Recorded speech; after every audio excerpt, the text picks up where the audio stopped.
Assalamualaikum warahmatullahi wabarakatuh.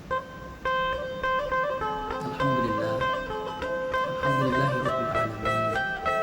Wassalatu wassalamu ala asyrafil mursalin sayyidina Muhammadin wa ala alihi wa sahbihi Bapak Ibu, keluarga besar Madrasah Sanawiyah Negeri Malino yang berbahagia, tidak terasa kita sudah berada di pekan ketiga atau bulan terakhir, bulan Juli. Pembelajaran, proses belajar mengajar di madrasah sudah terlaksana kurang lebih 3 pekan. Saya berharap dan seluruh guru-guru dan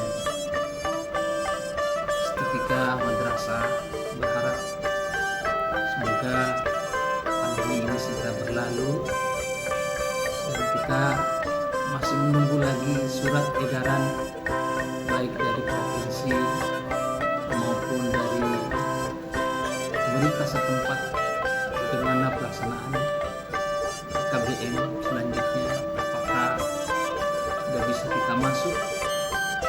Namun kalau kita melihat sampai hari ini Malino sudah masih berada di zona oranye dan menuju merah, bahkan ada salah satu berita bahwa kita sudah masuk di zona merah, dan apabila zona merah wajib daring atau PJJ.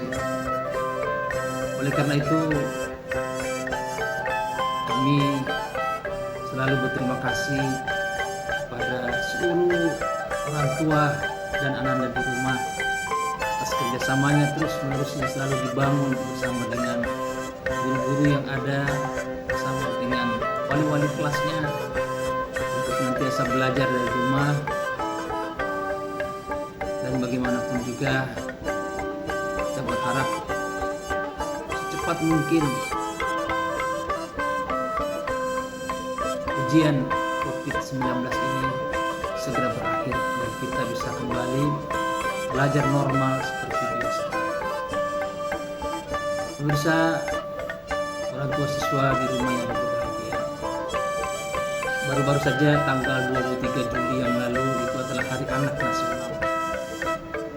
Peringati di setiap tanggal 23 Juli.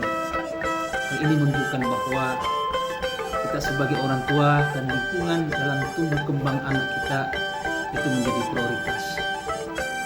Walaupun dalam kenyataannya banyak orang tua masih mendidik anak mereka tergantung seleranya sendiri. Bahkan tidak sedikit orang tua merasa dirinya tidak pernah salah dan tidak mau disalahkan oleh anaknya. Mungkin ada di antara kita pernah menyaksikan film India yang masuk box office itu, yang dimainkan oleh Shah Rukh Khan dan Amitabh Bachchan, berjudul Kabhi Khushi Kabhie Gham, yang menceritakan bahwa ayah dan keputusannya tidak pernah salah. Ketika orang tua kaya raya memungut anak menjadi bagian dari keluarganya, ketika dewasa anak ini akan menjadikannya penerusnya, justru mengambil langkah yang berani, yaitu menikah dengan wanita pembantu di rumahnya.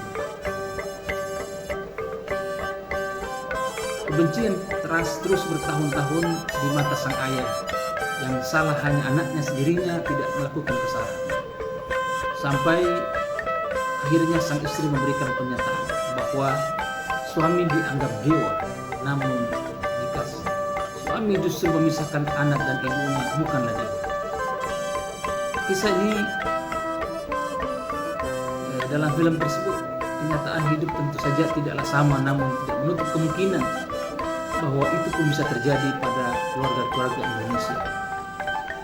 Ketika kecil memiliki kepercayaan diri yang luar biasa, namun ketika dewasa semuanya disembunyikan dalam dirinya. Seperti ada beban, kurang layak dan kurang percaya diri.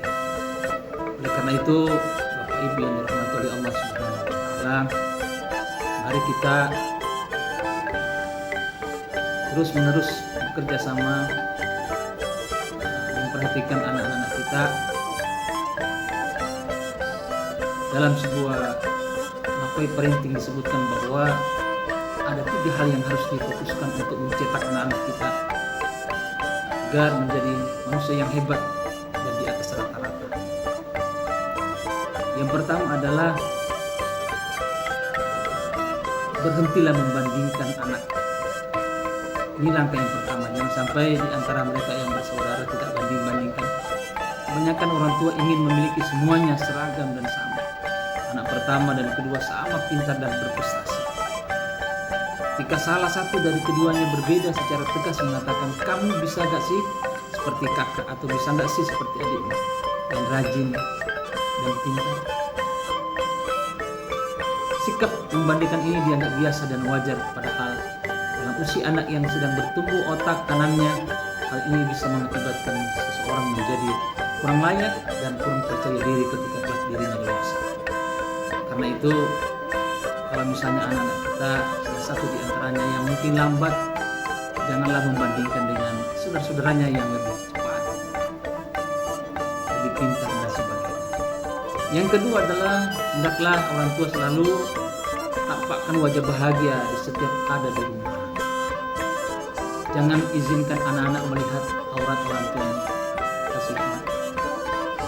Walau beban dan masalah terlalu banyak, tetap tersenyum dan menunjukkan kehidupan bahagia akan memberikan dampak baik terhadap anak-anak. Banyak orang tua yang ketika sedang menghadapi tekanan yang berat dalam pekerjaannya akan membawa pulang semua beban tersebut. Sampai akhirnya anak-anak mengatakan dalam batinnya, jangan ganggu ayah, memang sedang ada masalah. Hal ini jika dibiarkan hanya akan menjadi kumpulan energi buruk bagi anak. Yang terakhir adalah sebagai orang tua, hendaklah melatih anak-anak kita memiliki mental pemberi. Ini yang terpenting, karena kelak dalam kehidupan nyata mereka yang akan berhasil justru bermental fokus kepada kontribusi, bukan yang justru merongsong dan menuntut. Ada orang tua ketika membuat sarapan anaknya sekolah langsung mengatakan, ibu lagi sulit, jangan bagi-bagi. Kalau ada teman minta, jangan dikasih, soalnya dikit. Sejak kecil akhirnya anak sudah memiliki persepsi bahwa berbagi itu jika longgar. Sebaliknya, jika sedang sulit, maka tidak pantas memberi. Di sisi lain, ada orang tua yang sedang menyiapkan makanan sambil mengatakan, kalau ada teman kamu sayang, minta bahagia. Karena anak yang suka berbagi hidupnya akan sukses. Dalam pikiran anak ini tentu saja terekam kata-kata sukses yang akan menuntunnya menjadi manusia. Demikian para orang tua, mudah-mudahan 3 langkah-langkah tadi membuat anak kita menjadi generasi cemerlang. Sebagaimana visi misi madrasah kita adalah menjadi siswa yang tekun ibadah, kemudian akhlakul karimah serta berprestasi. Terima kasih atas perhatian. Semoga pandemi segera berlalu. Assalamualaikum warahmatullahi wabarakatuh.